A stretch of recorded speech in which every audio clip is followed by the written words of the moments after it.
Tinaw kaayo nga pagkasulti ni Kristo ngadto sa iyang mga tinun-an ang kahulugan atong iyang giingon nga sa kalibutan magdungan o sa gingharian sa Dios dinhi sa kalibutan magdungan og tubo ang trigo og ang sagbot. Ang kanidiyang sagbot mao ni ang mga sakop sa yawa dinhi sa kalibutan, mga tao nga sakop sa yawa, ug ang trigo mao ang mga tao nga sakop sa Ginoo. Lingi ay mong tupad in asa man ka nasakop. Ang di mo lingi sakop sa yawa, automatic. Una siya. Kay ngano man kining sakop sa yawa mao ni sila ang mga tao nga nakasala unya nakaangin pagyud sa uban sa pagpakasala. Naay mga tao nga nagsigig likay og sala pero sa pagsigi nila likay sa sala nakaangin sa uban sa pagpakasala. Pariha ra nagsilot itambog sa impierno. Kinsa man ning nakaangin sa mga tao sa pagpakasala. Kanabang sige kag simba, maglikay gyud ka anang mga malaway, maglikay ka anang panglibak, pero kusog kay kang masuko sa mga taong makasasala. Makaangin ka ana sa pagpakasala. Magsigi kag yaw-yaw, pugson gyud nimo nga mag-usab sila hangtod yun nga dili na kamudawat nila na may daghan ana sigig simba buutan kuno kayo pero dili mudawat, dili makapasaylo sa mga taong gasigig balik-balik og himog sala. Mo na gitawag og nakaangin sa uban sa pagpakasala. Lingi ay mong tupad ing nadili kat kusog mo yaw-yaw dili ka tigyaw-yaw. Awa. Una. Ang nagsabod sa sagbot matud pa ni Hesus ang yawa. So ang tao generally gidi ay kitang mga tao or originally buutan kita. Mga binhi kita nga gikan sa Ginoo. Pero saburan sa yawa o sagbot dili na ingon nga naghimo ang yawa og tao dinhi sa atong hunahuna isod sa yawa ang gitawag og yawanong mga hunahuna og mao na ni ang gitawag og sala. Sa unang pagbasa si Propeta Jeremias naghilak matod pa niya diri pa manaligdig unta ang mga luha sa akong mga mata sa walay hunong adlaw o gabi. Ngano man kay nakita niya nga murag grabe ang kasakit sa iyang katawhan sa Israel. Ang kanhing katawhan nga pinangga kay Ginoo nga maoy nisikat og maayo labi na sa panahon ni Hari David.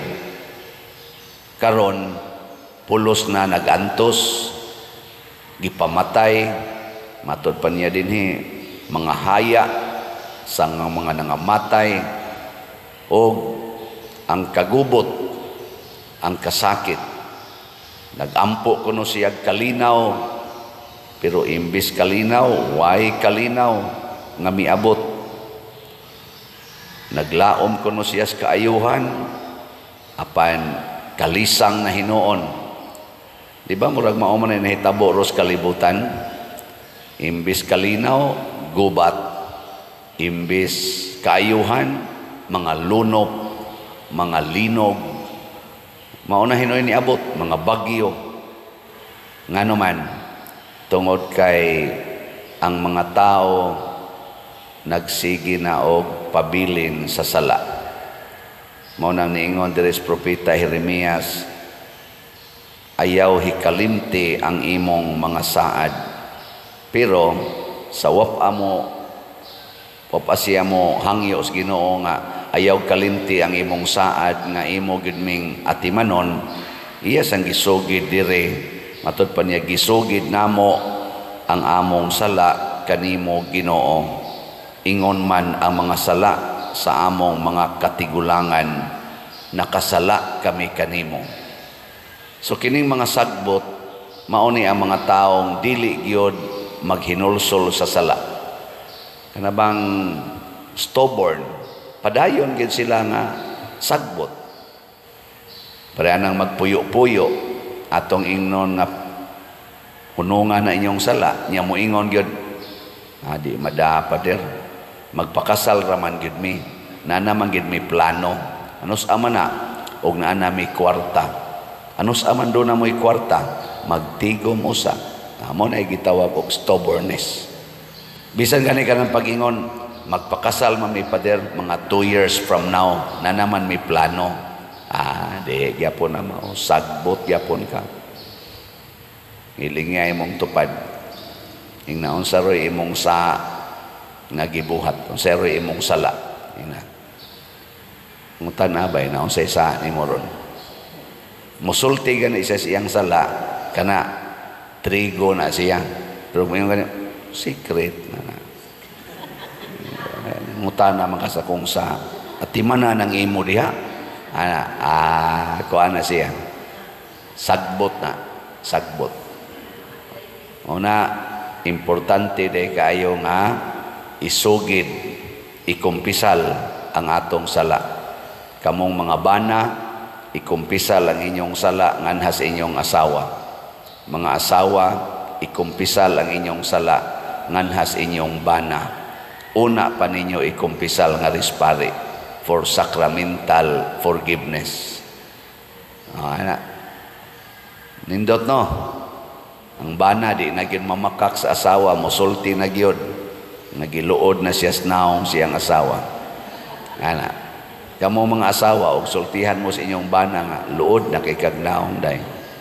Wan na jud ko ganahin nimo, or wa na jud ko love nimo. Unsa man, malipay mo mga asawa? Kinahanglan malipay gyud mo, ngano man, at least nisultis tinuod ang inyong bana. Ingna dayon, salamat dungha sa imong pagka-honest sa tinud-anay baya. Dugay na kung gaplanong hiluan ti ka. Ana ba? Dugay na sad kay ko nga kapatyunon kay ko nimo. Nya karon ako na sad ning isulti kay haron ikumpisal nako akong sa nga nag-agwanta na lang gyud ko nimo. Ana mingon sad ang bana, salamat kayo day nga hangtod karon wa pa jud ko nimo hiloi. Ana. Nya human ana magsabot dayon mo unsa may atong buhaton aron mawa ning atong gitawag og mga sala. Magtinabangay, mangumpisal, magpa-counseling, moapil og mga marriage encounter seminar, life in the spirit seminar. Ana, di ba? Ug wa jud kay effort, wa mo'y effort nga himuon. Hinumdumi kanunay nga kanang inyong gibati, kanang ikaw bana, giluod ka sa imong asawa, kapatyunon ka sa imong bana, mga sagbot ka na nagisabod sa yawa. Ang makawagtang ana, ang grasyas Ginoo. Mao na duol nga tos Ginoo. Kuyog mong duha. Na magsige man sa Ginoo tilusi kay. Ikay pangumpisal dito. Sadaan kay kamuanga ka. Ako sadaan, ikay sadaan. Kay sa may gawna niya. Magsigig lalis ba? Ayaw na anak. Kapoy kay nastanan. Di ba? Mga anak, mo kumpisal na mo nga tos inyong mama o papa nga nanguot mo dito tag sinsiyo, usahay 20, usahay 100 inyong panguhaon sa pitakas inyong ginikanan kay inyong ipalit og load. Ana nga kana sa mga dalaga or ulitao musulti sad nga nanami uyab ana nga musulti sad ang mama ang anak natukhang nakuma ana diin man dito sa gunoyan ana aron makaandam sad ang ginikanan ba yay padong na gini magsuka-suka akong anak ani daghang ko kayong tipalo dito sa Hagunoyan. Masudlan ng tipalo, napatay. O, di ba? At least, musulti. Dili kayo, uyab ko taon, uyab. O, niya dito, kaduha na din nag-abortion. Na, may nangumpisal na ako, good. Nawa musulti siyang ginikanan, kaduha na siya nag-abort. 22 years old pa lang, kaduha na naka-abort. Nako, nga naman, nabuntisan, mas uyab. Niya, di man gustong mahibawan, pa-abort. Nakuhasa naman turong imong bata. Usa dito sa imong gilabay sa basurahan. Na pertintaw niyang hilak, sigig yung hilak. Gusto na siya maghikog. Kaya wanay kuan ang iyang kaugalingon. Maunay epekto sa sala. Pero imo nang isulti ang sala, isugid sa mga tao nga angay gyud nga tagaag sugid sa mas imong ginikanan, anaka imong ginikanan do nagikatungod nga mahibaw sa imong kahimtang, bana ka imong asawa do nay katungod nga mahibaw sa imong kahimtang, isulti ayaw ipamakak siya basin mo abot ang panahon nga do na pay dakong sala nga mahitabo nya do nay gisaad ang Ginoo nga silot di ni nato ibaliwala kana bitang mangumpisal nako nya mingon ko hunungan na imong sala nga pader di gyud kapugnan ako ayaw kumpiyansa kay di baya gyud sayon ang impierno ako sad sa akong una di sayon ang impierno kay og nindot pa ng impierno og sayon pa ang silot sa impierno kaya ra nato dili na kinahanglan magpakamatay pa ang Ginoo di na siya kinahanglan magpalansang pa sa krus nga naman, madara man, kaya raman. So ang gusto gipakita sa Ginoo ni Hesus aning iyang pagkalansang sa cross nga di gyud sayon ang silot sa impierno. Nya kasagaran gyud sa atong mga sala kana gyung atong kadaw sa mga butang sa kalibutan. Si Kristo gihubuan sa tanan, pero kita daw kay tanan. Gilingay mong tupad na magsigi ba kag palit og slat na pangutan-a ba ina dili kahasulan anang sigig ingos father palit og slat sige kag tigom diha sige kag tigom para asa mo nang imong gitigom basig gatigom kag kwarta para mudaan imos impierno kay kaning kahakog mao ni hinungdan karon gani atay mga lunop grabe ang lunop sa atong mga lugar panahon sa dagko nga mga bagyo, dagkong ulan, tungod na kahakog sa ato mga political leaders nga mo'y gihataga nato sa kwarta gikan sa mga buhis sa ato mga Pilipino. Ang mga magbubuhis nga nagsigig buhis mao na hinoy gilunupan ana. Di ba?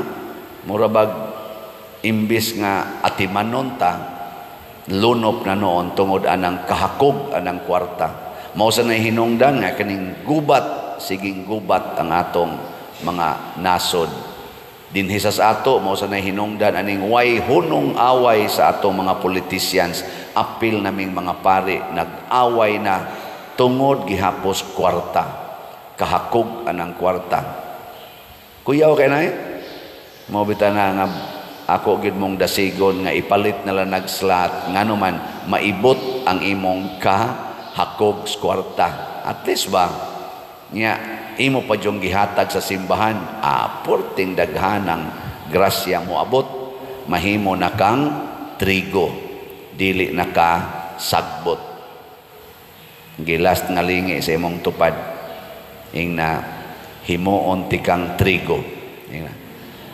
ingna ba himuon ti kang trigo nya ingno day kasi mong tupad hilom diyang sagbuta ka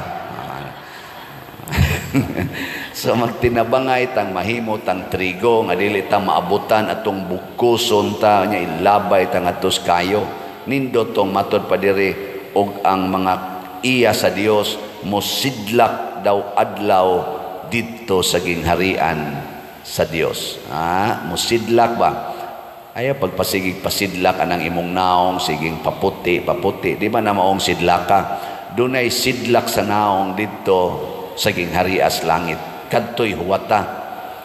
Ayaw dang pagsigig pakasaha din nga usab-usabo na imong naong, usbon pang imong gender, genital organ, ilisan panimo ana ang genital organ sa lakib, ilisan dayog organ sa babae, nya masuko dayog tawgog